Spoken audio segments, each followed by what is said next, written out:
በስተመጨረሻም እንግዲህ ተመስገን ጀግናው ታሪክ ሰራ ማለት ነው። ቲና የእውነት ሳላደንቃት በፍጹም አላልፍም ማለት ነው። ቲና አሁን ቁም ነገር እየሰራች መጣች። እፍረት የሌላት ትሁት ታዲያ ጭራሽ አባዬ ላይም ዞር ብላበታለች። ማትረባ ናቲ እንግዲህ በዛ በቅቤ ምላሱ እየሸወዳት በፍጹም ሊያገባት እንደማይፈልግ ለቲና በግልጽ ነገራት ማለት ነው። እሱ ውድድር ነው የያዘው እኔ ያሸንፋለሁ ብሎ ስለዚህ ተመስገን ደግሞ በግልጽ አልፈልግሽም ብሏታል።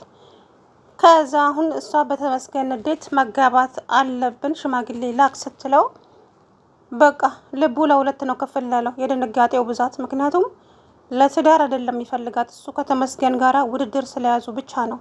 ተመስገንን ያሸንፈዋል አለቀ። ስለዚህ እንጂ ዛሬ የድሌ ቀን ነው እንኳን ደስ ያለህ በይኝ። ምን ተገኘ? አሸነፍኩ። ያንን የማይረባ ሰውዬ አሸነፍኩት እኮ። ለምን? በምኑ ምክንያት? ትሁት ሽማግሌ ላካለችኝ። ከዛማ የሽምግልናው ቀን ድሌን አከብራለሁ አለ። አያችሁ፣ ድሌን አከብራለሁ ማለት አይፈልጋትም። ትሁት አሁን ጉዷ ፈላ ማለት ነው። ታዲያ ቲና ጥሩ ሴትዮዋን አሁን እዛ ጸበል ቦታ አስቀምጫታለሁ። ይሄን ሚስጥር ደግሞ ላንቺ ነው የምነግርሽ። አዎ እንደዚህ ብትነግረኝ ነው የሚሻለው። ምክንያቱም በእኔና ባንተ መሀል መደባበቅ ስለሌለ ካልተማመንን ስራ መስራት አንችልም። ስለዚህ እኔ እናንተ መተማመን አለብን አለችው። እሱም ይሻለ መስሎሃል እሰራልሃለሁ እያለች እንግዲህ ቲና ከዛ በኋላ እንግዲህ ነገረችው። ለማንም ሳትናገር ትሁት እንደሆነ አይታታል አይደለ? ምንም ነገር ብትነግራት ሮጣ ለናቲ ነው የምትነግረው። እሱ ደግሞ ነገሮችን እያበላሸ ነው ያለው። ዝም ብለህ በምሰጥህ አድራሻ ቀጥ ብለህ ሂዳለችው። እሱም እንግዲህ ሰክ ብሎ ሲሄድ አገኛት ልጅቱን ማለት ነው። ልጅቷን አገኛት። እንግዲህ ተፋጠዋል። ምን እንደሚፈጠር አላውቅም። በእርግጠኝነት ያው ትነግረዋለች ብዬ ተስፋ አደርጋለሁኝ። ይሄ የማይረባ ሰው ካልደረሰ በስተቀር ማለት ነው። ናቲ ግን የአባዬ እጅ እንደው ይክዳህ፣ ሌላ ምንም አልልም። እናትህን እንደዛ ተንከባክቧት፣ ዛሬ ግን እና እሷን አባዬን እንደዚህ ስትከዱት በእውነት በጣም ያሳፍራል። በጣም ማለት ነው። መሬት ትክዳችሁ ከነናትህ። ባለጌ፣ በጣም ነውር ነው። የእውነቴን ነው የምላችሁ። ፈጣሪ ብቻ ልቦና ይስጣችሁ እንጂ ሌላ ምለው ነገር የለኝም። እናቱም በጣም የተረገመች ሴት ናት። ምክንያቱም ለአባዬ ይሄ ነገር አይገባውም ነበረ። በእውነት ያደረገው ነገር በጣም ያሳፍራል። አባዬ እኔ ክፉ እኮ አይደለሁም ማለት እኮ ደግሞ ስለ ክፋት ታዲያ ማን አመጣው እዚህ ጋር አለችው። ከዛ በኋላ አይ ዝም ብዬ ነው እውነት አባዬ እገለዋለሁ ሲል ተው አባዬ ተረጋጋ፣ መረጋጋት አለብህ። አንተ ካልተረጋጋ ሌላ ችግር ይፈጠራል። ስለዚህ ተረጋጋ አባዬ አለው። እሺ ቲና እንግዲህ ተመስገን መረጋጋት አለብህ። ሴትዮዋ በእጅህ እስከምትገባ ድረስ ምንም ልታረግ እንዳትሞክር። እሱ እየተከታተለ ትሁት እናንተ የምታወሩትን እያነሳች እየነገረችው ነገሮችን እየተበላሸ ነው። ስለዚህ እባክህ ጥንቃቄ አድርግ። አባዬን ማውራት ካለብህ ከቤት ውጭ ይዘው ወጣና አውራው፣ አለበለዛ ግን ሴትዮዋን በፍጹም አታገኟትም አለ። ከዛ በኋላ አመሰግናለሁ፣ እውነት በጣም አመሰግናለሁ ቲና፣ አሁን ጥሩ ቁም ነገር ሰርተሻል። ግን የትሁትን ነገር ታዩ፣ ምንም አይደለም፣ ዋጋዋን ታገኛለች በቅርቡ እመኝኝ ቲና። ምክንያቱም ደግሞ ናቲ እንደማይፈልጋት በፍጹም አይፈልጋት። ያ ማለት በአንድ አይኗ ስታለቅስ ማየት ማለት ነው። አየሽ፣ እቺ የማትረባ ደልሏታል በዛ በቅቤ ምላሱ። እኔ አሁን ስለ እሷ ምንም የሚመለከተኝ ነገር የለም። ስለዚህ አንቺ አመሰግናለሁ ስለነገርሽኝ ብቻ ቲና። አሁንም ደግሞ ይሄ መረጃ ከኛ እንዳይወጣ አደራሽን እባክሽን አላት። አረ ምንም አታስብ፣ ከኛ አይወጣም። ሄድ፣ እኔ አባዬን አልከዳም ብያለሁ። ከዚህ በኋላ በፍጹም አባዬ ላይ መጥፎ ነገር ላልሰራ ለራሴ ቃል ገብቻለሁኝ አለች። ከዛ በኋላ እንግዲህ ወይዘሮ ቲና ይሄንን ተናገረችና አንቺ 500,000 ብር ሰጥቼሻለሁ አላት። አዎ ሰጥተኸኛል እና ምን? ስለዚህ ከኔ ጋራ አልሰራም ምናምን ብለሽ ወሬ እንዳታብዢ አላት። አይ ወሬ ማብዛት አለ ማብዛት ሳይሆን እንድንተማመን እፈልጋለሁ። እኔ እናንተ ካልተተማመን ስራ መስራት አንችልም። ስለዚህ በደንብ እንተማመን አለች። እሺ እነግርሻለሁ በቃ ሁሉንም። የማይረቡ ዛሬ ድሌን እያከበርኩ ነው። ደስ የሚል ቀን ነው ዛሬ። ምን ተገኘ እባክህ? ሴትዮዋን ከጸበል ቦታ አምጥቼ ቤት ነበር አይደል ያልኩሽ? ነገር ግን ሀሳቤን ቀየርኩኝ።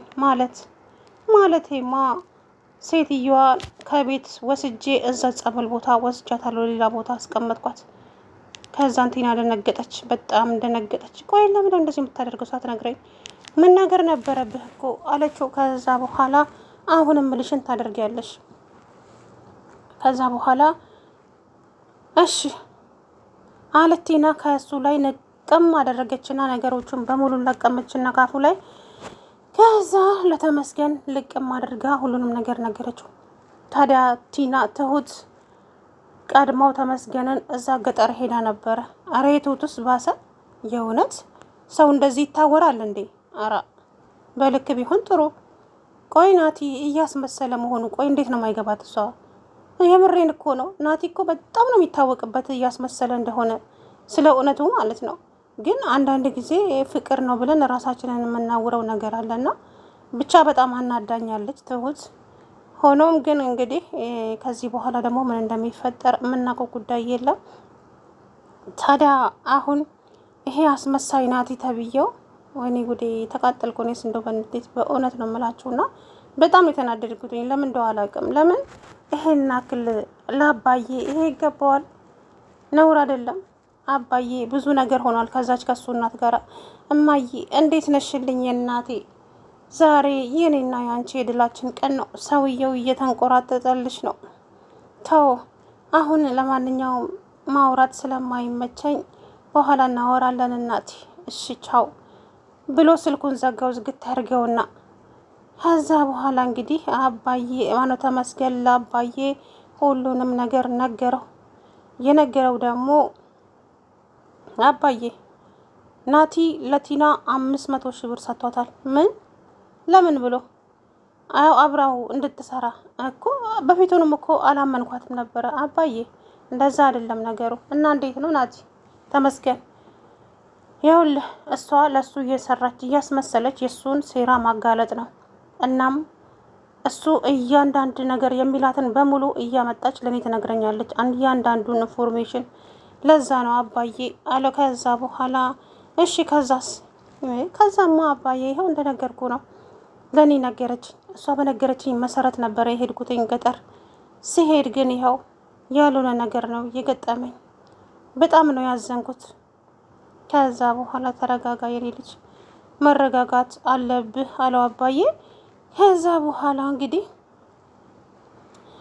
አባዬ ይኸውልህ እኛ ሚስትህን እንዳናገኛት ናቲ ነው የደበቃት። ምን?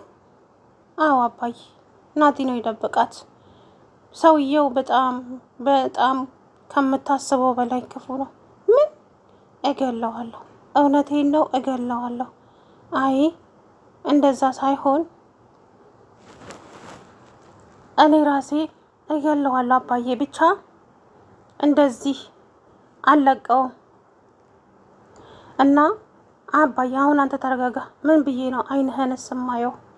ሴትዮዋን ቤት ስንሄድ አላገኘናትም።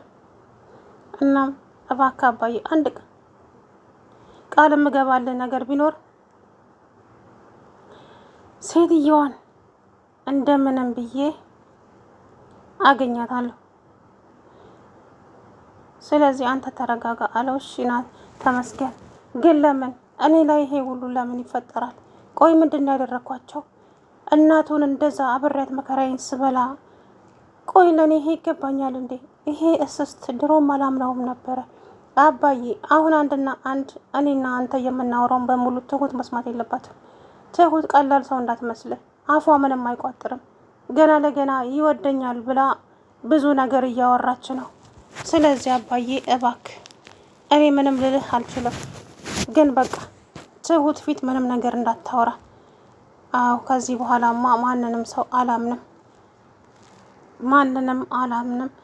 በቃ ይሄ ከሆነ እንትኑ እኔ ያሳያታለሁ፣ ምንም አይደለም እያለ እንግዲህ በጣም ተናደደ። ከዛ በኋላ እንግዲህ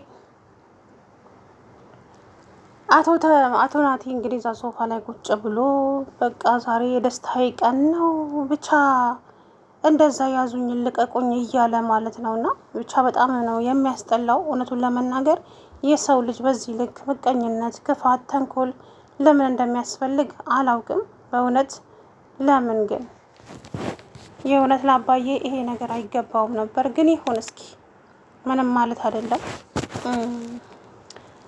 ዞሮ ያው የናቲ ውርደት በቅርቡ ይወጣል። ታዲያ ትሁት ሽማግሌ ላክ እንድንጋባ ፈልጋለሁ። ምን ከልብሽ ነው ትሁቴ አለኮ። ልቡ ለሁለት ስንጥቅ ነው ያለው። የምሬን ነው የምላችሁ። እና በጣም ነበር የደነገጠው። በጣም ከምነግራችሁ በላይ ነው የደነገጠው።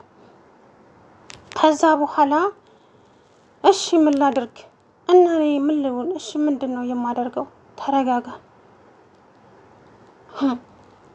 ናትዬ። አባዬን አውሮታል፣ እሱ አባዬም ታውሯል። ስለዚህ አሁን ማድረግ ያለብንን ነገር እናደርጋለን። አይ አባዬንም ቀይረው አይደለ? ታዩ እኔ ብቻ ዋናው ነገር እኔ መታመኔ ነው። እኔ ስለሌላው ምን አገባኝ? አባዬም አንድ ቀን እውነቱ ሲገባው ይጸጸታል አለ። እንዴ ደግሞ ጭራሽ ማስመሰሉ እኮ ነው የገረመኝ። ናትዬ እውነት ነው የምላችሁና እንግዲህ በስተመጨረሻም ቲና በነገረችው መሰረት ሲሮጥ ጸበል ቦታ ሄደና እንግዲህ ልጅቱን አገኛት። በሰጠችው ፎቶ መሰረት እድል ትባላለች። እንግዲህ ፎቶውን አይቶ እድል ሲላት ዞር አለች ማለት ነው። ሰላም ውድና የተከበራችሁ የተስፋ ቻናል ቤተሰቦች እንዴት ናችሁ? አለሁ ደህና ነኝ።